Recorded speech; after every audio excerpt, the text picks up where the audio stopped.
Hey, welcome back to Movies with Ronan, and today I've got a review for you. Um, I'll just say this. You may not believe in the devil, but he believes in you.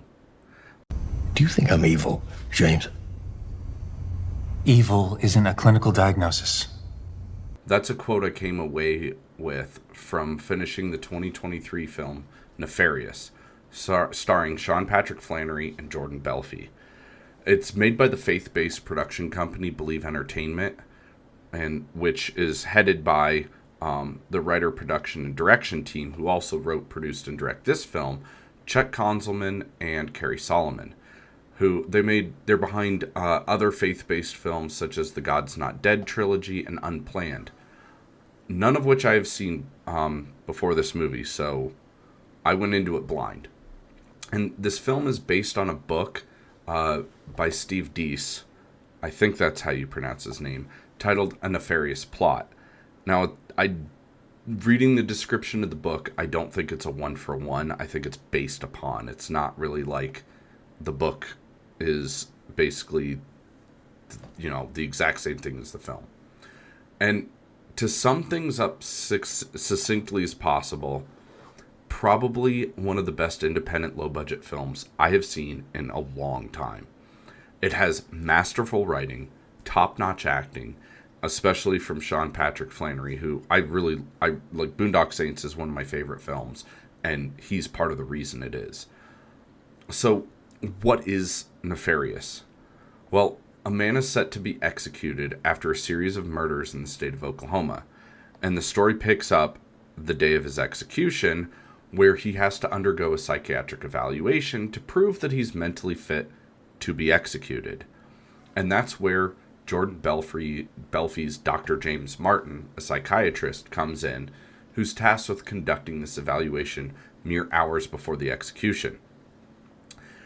And he sits down to talk with him, and that's when, it's very, very quickly that Sean Patrick Flanery's character, Edward, the condemned Edward Wayne Brady, reveals that he is actually a demon named Nefarious, or uses the Latin Nefariamus, that is possessing Edward that made him do all these evil acts.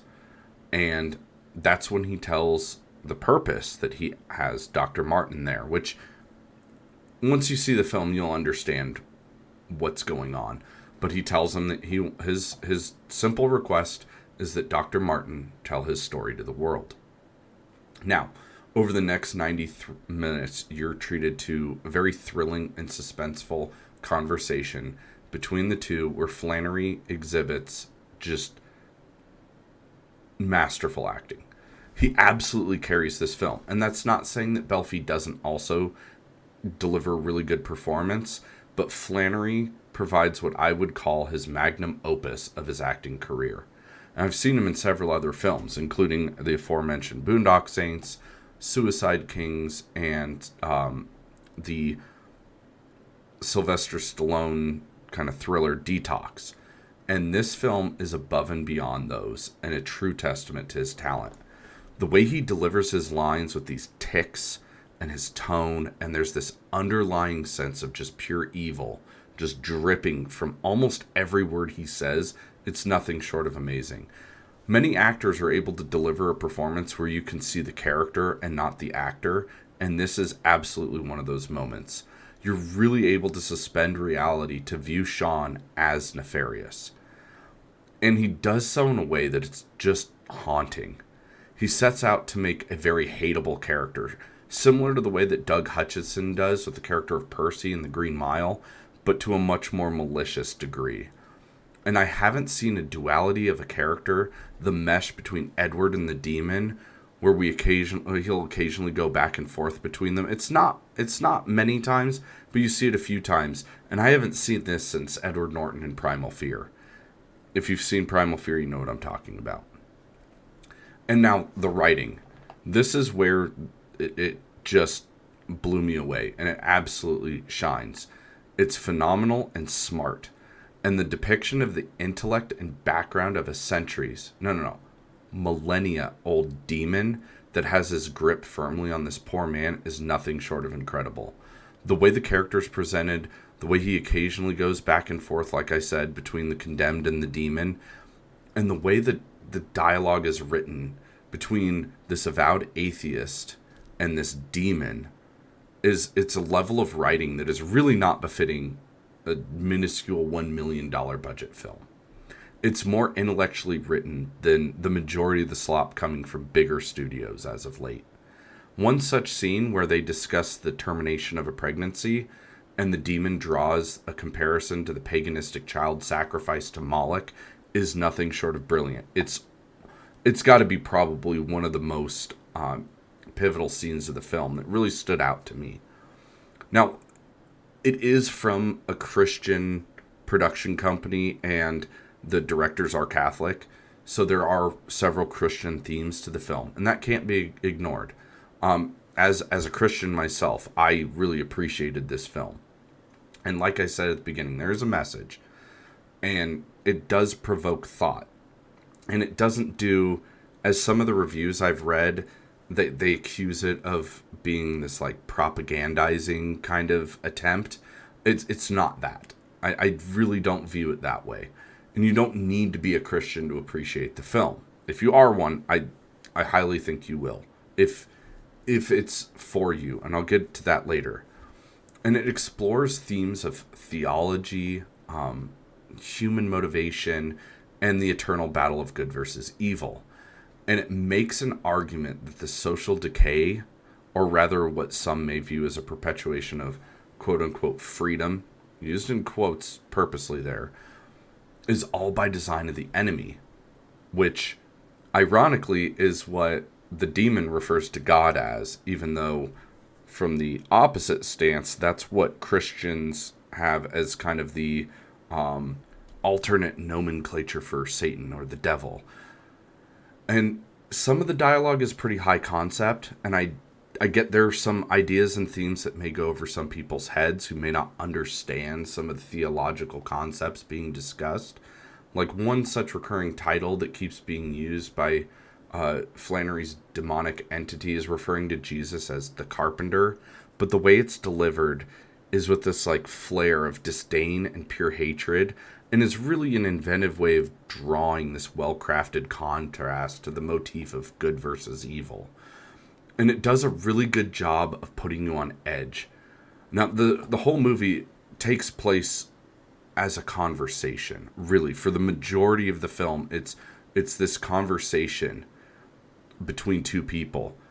And it's done so and presented in a way that really makes you uncomfortable, even though it's not in a like claustrophobic setting. Instead, it's a very large room. It's a big, wide open room, but there's no complex set design. It's well lit, but it's this boring gray brick room with a metal table and 2 metal chairs, and that's it. And it just evokes this like unease, and it's nothing complicated, nothing catchy. It's just eerie, and you feel like you're trapped with these two characters as they conduct this. Really, it's kind of, I mean, when you see it, it's a really one-sided intellectual dance with one another.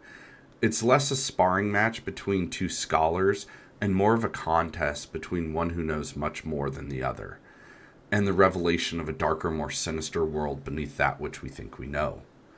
And so it does that. It pulls you in a way that not many movies are really able to do. And it does so much more than entertain. Like I said, it makes you think. It's a really well done contemplation on the spiritual struggle. And several times I was thrust back in my seat, just amazed at the canny writing and adept understanding of these theological principles and themes, where all I could really say is wow. And it's a very imaginative and underrated masterpiece that had me wanting to go and pick up the book, and honestly it inspired me to check out some of the other works that this team of filmmakers has in their repertoire. And so it really had me kind of pulled in and hooked, and I was excited to learn, you know, when you see a movie that just kind of does this to you, I want to kind of dive in. I pulled up the Wikipedia and everything, and I looked into it, and I'm like, is that I want more. It did leave me wanting more. And turns out that there is a sequel and a sequel series reportedly in the works. And I'm really hopeful that they deliver with the same punch that this film did.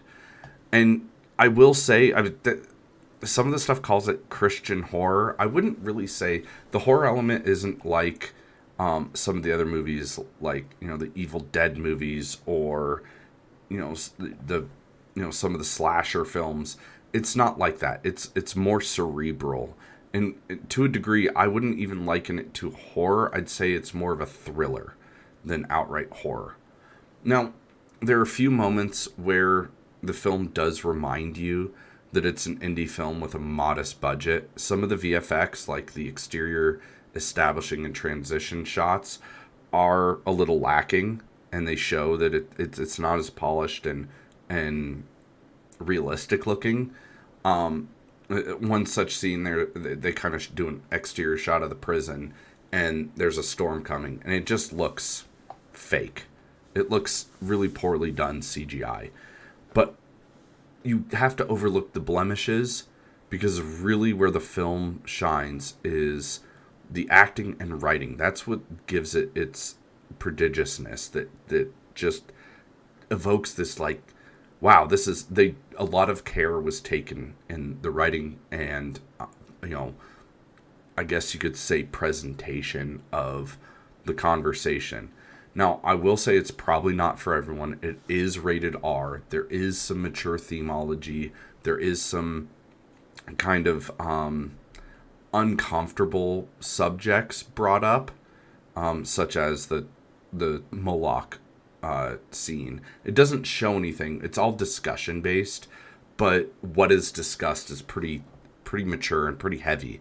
I wouldn't say a similar faith-based film like A Sound of Freedom, that is a great film, by the way, but it's uncomfortable themes. That's kind of along the same lines here, just no graphic depiction. It's more descriptive. And so, with that being said, I don't think it's a film for everybody. And like I said, whether you're a believer or not, I think both sides can enjoy it. And you have to, look at it that way, as a thought-provoking kind of breakdown of kind of the good versus evil.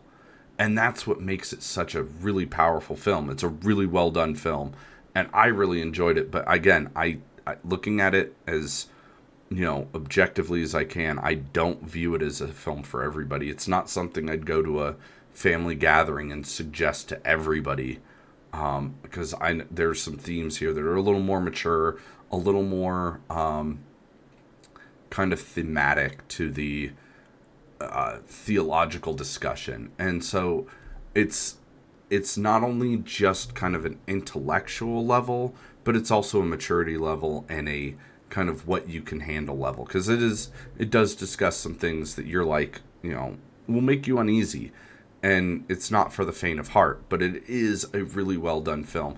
And I do have to say, I really did appreciate, I'm not really a fan so much, I'm more ambivalent, but there's a kind of cameo by Glenn Beck that I thought was really well done. It was like, when you see it, you'll know exactly what I mean. But it's one of those things that thrown in there, it's a little like kind of cherry on top almost. But it was really, really well done. And so honestly, my final grade for this, I'd have to rate this a 9 out of 10. It's not for everybody, and I'll get that. I will kind of reemphasize that, because that's true. But if you're into like psychological thrillers and almost kind of supernatural, I would say kind of on par with like Denzel Washington's very underrated Fallen.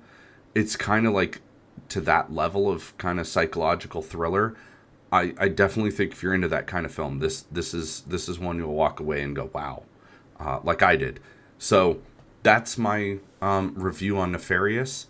I welcome any comments in the comment section below. What if you've seen it? What'd you think of it? And I will catch you guys all on the next one. Thanks for tuning in.